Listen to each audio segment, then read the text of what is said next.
Hey guys, I'm your host, Mal Grace, and I am here with the legend himself, the East London rapper, Kano. He recently released his new album, Hoodies All Summer, and I am here in the studio, live in the flesh, with the GOAT of grime, should I say? Yeah.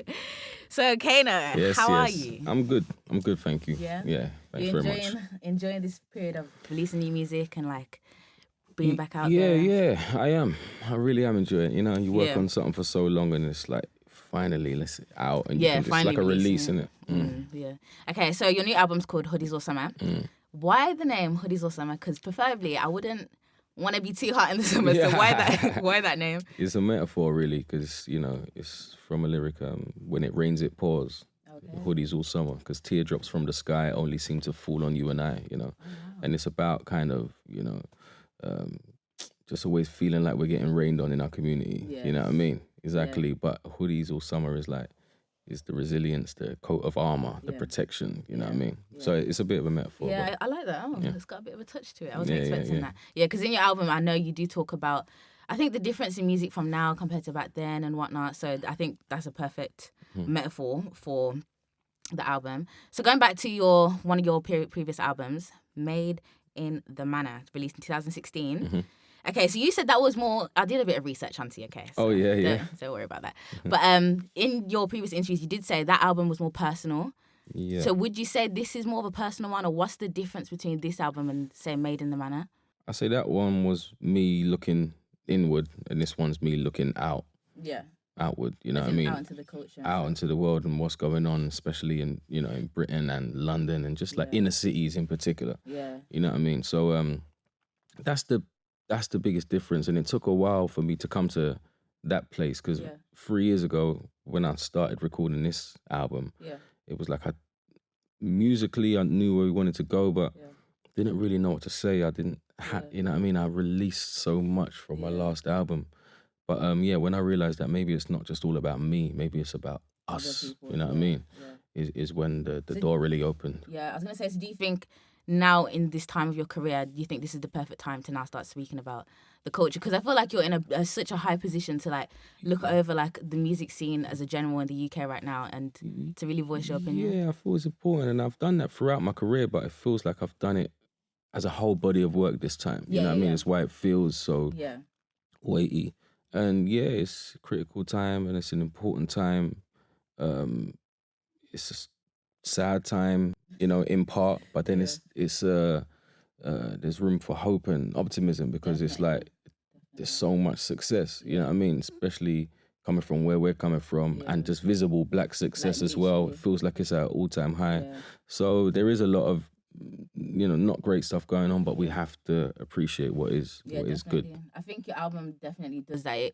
It clearly states the position that we are in at the moment of the UK culture and the UK music scene and whatnot. But what is your opinions right now for the UK music as it is right now? Well, specifically grime. What do you think of it at the moment? Because grime has like expanded into like loads of different. Yeah, I think cases. That phrase doesn't even. I don't know. I think music is kind of like all morphed together. UK music has anyway. Because I remember coming up and it was like, you got grime and it's hip hop and, you know what I mean? You do that and you can't do that. And I was always like a young kid that was like experimental and I wanted to, you know what I mean? Just do a drum and bass inspired tune on Reload It or then, you know what I mean? Work with Vibes Cartel and this, you know what I mean? And just that was all in me. Yeah. And I feel like I've never changed. I just make what's true to me and I'm not really one for kind of being boxed into a genre. Yeah. But just us as a whole, it's amazing because I feel like we've gone from strength to strength. I mean, there's been like ups and downs, but it feels like now we're definitely being recognized. Definitely. You know what I mean? And if you just look at the bill on a festival now, you see so much of us or you turn on the radio. Before it used to be just a bag of American music and now it's like we're all on there, you know what I mean? So we're definitely you know, hitting good strides and growing. Yeah, definitely. So you've made this album. You said you've been making it for 3 years now, and you finally feel released to release it. I'm so glad to hear some more music from you. Like I was just excited, waiting. But what was the process in you making this album, like making the songs? Like, because I'd like to know, like, do you think of this is going to be the hit when it's like a live show? Or do you think this is a song that's going to make a legacy? Like, what's your thought process during the process of the album? You don't really think like that when creating it, but you know, there are songs where you think, you know, I can't wait to perform this live, but it's more of a personal thing. Yeah. It's not like how people are gonna receive it. It's more like my feeling. Yeah. You know what I mean? I was gonna say, like, is it always when you make an album, do you always think this is what I enjoy? It's not about what other people, but like it's more of like this is something that I've made and it's so personal for me. Is that how? Yeah, you feel? yeah. It's definitely like that, and what excites you. You know what I mean? Yeah. Like you know, and you will feel kind of, you will see that people would have the same feeling as you. You know what I mean? Yeah. And stuff that's real to you. Yeah. And so personal to you. Yeah. Other people have probably been through in their own life, and you know what I mean, and all that kind of stuff. So they can identify with it and relate with it. But yeah, you definitely have, you know. Yeah. You know, like, we're not stupid. Like, I know, like, Class of Deja, people are gonna go, man, with me and Ghetto going back to that. Them think, man, about till man start checking credentials, wreck instrumentals. They know about the pen game. Oh, man, I'm still learning with pencils. And whatever. So you know that as well, but yeah, and you're excited to get it out there and perform it. Yeah, I get you mean. Yeah. What is your favourite song on the album right now? Ooh, right now. Or does it like change? Or it changes, yeah. Okay. Probably Can't Hold It Down right now. Okay, why is that? The one with Popcorn. No, it's just maybe because the album's out and that's the one I'm just, you know what I mean? Yeah, that one's a good tune. That's the one I could just hear out there, and while it's been the song might not be out now, but a couple of days ago it was. Okay, quick throwback, going back a few years ago. You was on Jay-Z's tour, you was a support act. Mm-hmm. How was that? I just want to that was just such an amazing moment. I just want to understand, how did that even feel being... It was cool. And I'm like massive fan of his and had been for years up until that point. Yeah. So, and it was like one of the reasons I want to play Royal Albert Hall, because we played there with him and it was like, one day I wish I could do this by myself kind of thing. So now it's about to happen in October. It's like, it's a nice little thing. But yeah, he's the man, isn't he? Like, he's the man. Literally. Yeah, he's just a man. There's no way around it. Yeah. To me, he probably is. Yeah. Yeah, I think if that was me, I would have just been like shaking, like, oh my God, Jay-Z. You don't see him a lot. Like, he weren't around a lot. Yeah. Like, he's the first guy I've ever seen, like, he must have got out of his car as the music was started. Oh, really? Then he got out, he walked through the corridor. Yeah. And everyone's meant to, like, go into their dressing room when he's walking out the corridor. But a couple of times I was out there and whatever, and he walks thing, and as he walks up the stairs, the first verse about to start, and then bam, he does the first verse. I've never seen him before in my life. He's it's like he floated in there. Yeah. So so he kind of done that every night, to be fair. But on the last day, which was Royal Albert Hall, he stuck around at the end, and then like we had a chat, and it was just like all vibes and that, so it was good to meet him. I think that's one moment I could never forget. Like, that's just a bit too mad.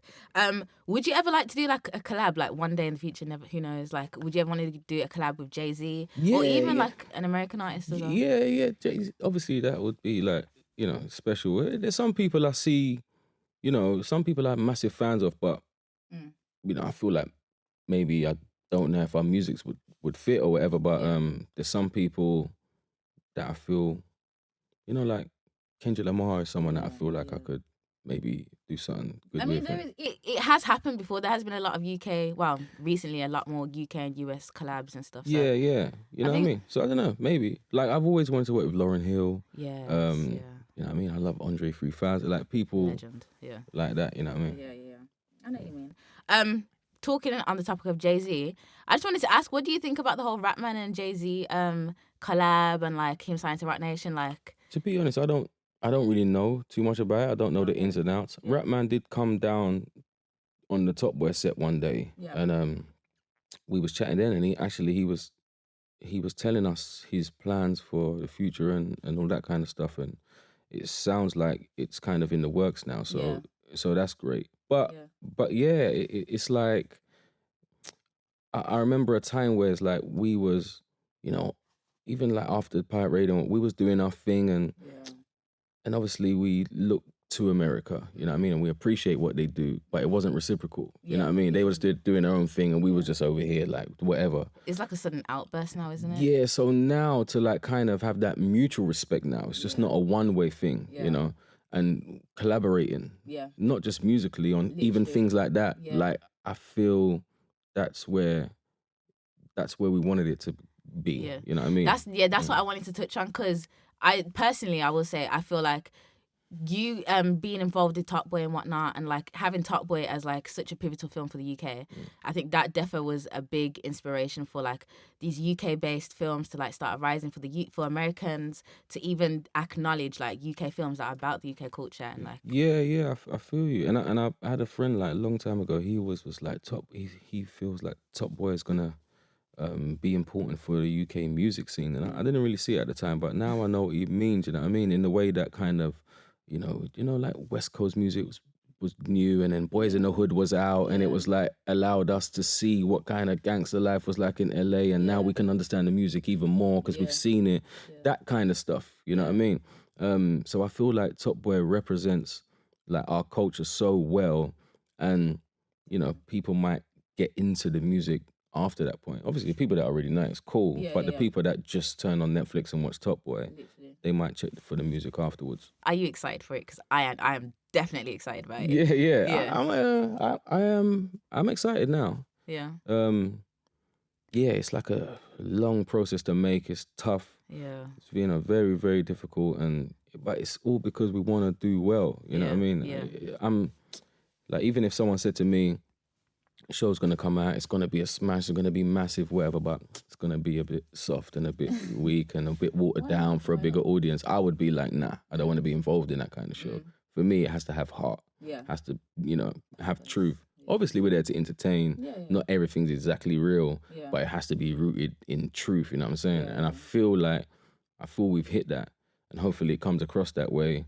And once I start having conversation with people afterwards and getting that kind of stamp, then I'll be like happy and excited for it. The list, like, yeah. You know what I'm saying? No, honestly, congratulations to Top Boy. That's such an exciting thing to happen as well. Top Boy 3 as well. 3 films. Yeah, mad. So you recently, well, not recently, you have released Trouble from your newest album, Hoodies All Summer, and you did do a short film for it. Is that something you like to do, like mixing like your two arts, acting and music? Is that a regular thing? Like, is that something that you really enjoy to do? I think it was kind of the first time I'd done it. And I definitely think because of my work on Top Boy and being on set and kind of like understanding, maybe directing a bit more and just telling a story off the microphone, you know what I mean, in a different way. Doing that did kind of influence that visual, but that's something I was always thinking about while making this album, and putting that kind of imagery out, and just trying to like just show just like realness, you know what I mean, but not just like talk about youth violence in a way where it's like you would just see a youth got stabbed, they'll put the picture up on the news, find him where he's wearing a hoodie and say man was a gang member, but it's not exactly the truth, you know what I mean. That's why I wanted to show this kid at home playing his piano. He had potential. Maybe he could have, that was me when I was young, just on the keyboard, you know what I mean? But obviously his potential was removed when that happened.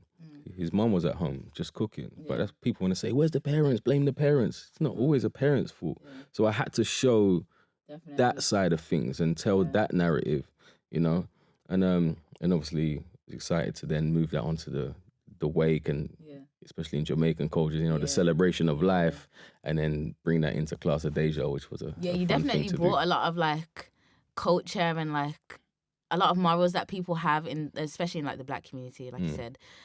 You definitely showed that in the video, and I think as well it's so important that people don't even realize having so many of these videos and like these short films, these big films, big or small. It really does display and advertise people that this is a culture that exists, or this is a lifestyle that exists, and because people don't get to see it, it definitely like displays it. Like, guys, like it's not just in the newspaper. It's not what you just hear and like see. Like it's literally there. And I feel like it's important for like someone like me to say it because it's different because I'm from it. Yeah, you know what I mean. So with me, it's never like I'm, critiquing or looking down on people or trying to preach or whatever. It's like, nah, I get it. You know what I mean? That's why the speech was like important for me to include when he's like, listen, I get it. I'm not trying to tell you how to move. And years ago, I might have been on the same thing, but you know, the cycle just continues. Yeah. And have you ever looked at it this way? Yeah. You know what I mean? And maybe you're not ready to hear that yet, but one day you may be. And that song and that video will be there forever. Yeah, have that piece of artwork there you know for I mean? people to, like, in a few years even look back and see where we've probably come from or whatnot. Definitely. So on your new album, you've got, let me just read out these features. You have Kojo Funds, you have Lil Silver, you have Gets, DEE, and Popcorn. Yeah. Wow. So why these features? Like, were they planned features? Like, guys, I'm getting you on the next album. Like, was it that thing or? It weren't guys getting on the next album, but it was like when the song was created, it was like, I feel like these are the people that I want to, you know, work with for all different reasons. And like Kojo is like from same area as me. I already knew him, you know what I mean? It's, mutual friends and all that. So I knew one day I would work with him, but I wasn't going to force it. It had to be when the piece of music was right. Same with Popcorn. I knew him already, but it was like when the right time comes or the right bit of music comes, then I'll try and make that happen. So yeah, definitely, you know, pick those out for those reasons. And Silver, it was more, you know, for his voice. You know what I mean? I just thought that it would be perfect to sing this lyric. And Gets the double, obviously, that's fam, that's history, Class of Deja. So it had to be like them. What is some of your dream collabs, if you have any? Yeah. I mean, don't even have to be a dream, could just be a possibility. I don't know. Probably the Lauryn Hill one, I'll say. Yeah. It's been a dream for a long time. So, I don't know. Legend. Yeah. Absolute legend. Okay, so you've had Gets on an album as well as Double E, which was so refreshing to hear again. When will the OGs of Lord of the Mics come back? Will there ever be like a little reunion? Will there be anything? Will there just be a little reunion, just something on the side? I mean, we see each other about, and obviously, you know, Double's a part of that school, and me, and you know, I see Wiley sometimes, but not in a clashing sense. That would just be so sick. Again, honestly, I think everyone would be sitting at home screaming. I don't think I'll be involved in that anyway. Really? Yeah, we could just do a little clash. Yeah. Spit a few bars, you know. Definitely cannot. But thank you for the interview. Can I just ask, any future plans, anything else except for the tour that's happening soon? No, it will be the tour, which is in October. Then we're gonna have another tour end of January/February. Yeah. And those dates should be up now. They are. Yeah. So that's the next thing, and then I don't know. I've not really got a plan beyond that, to be fair. Because I was gonna say, I feel like since you've been in the game, you've never stopped. So I just don't see you stopping anytime. Yeah, and even the times where I'm not in it, it's like I'm doing something else. You know what I mean? Yeah. So if I'm not making music, but I'm doing the top boy, you know what I mean? So I'm always working on that. But I'm happy about today because the music's out and the love is out there and it's real. So. Yeah, I'm happy about that. No, it's been such a beautiful reception to the new album as well. It's like, oh my God, Kano's here. So, Nice Thank you for sitting down and having an interview with me. And guys, that is Does It Bang. I've been your host, Mal Grace. Do you have any socials or anything you'd like to just give out? Just, Instagram and things like that. Not enough. Nah, find it somehow. Yeah, just search Kano, you'll definitely find him. And hope to see you in Birmingham, maybe. Yes. Yeah, come to the show, man. 121. Can't wait to have you there as well. Hopefully some Birmingham artists as well. That's so sick. Cool. It's Kano. I'm in London right now.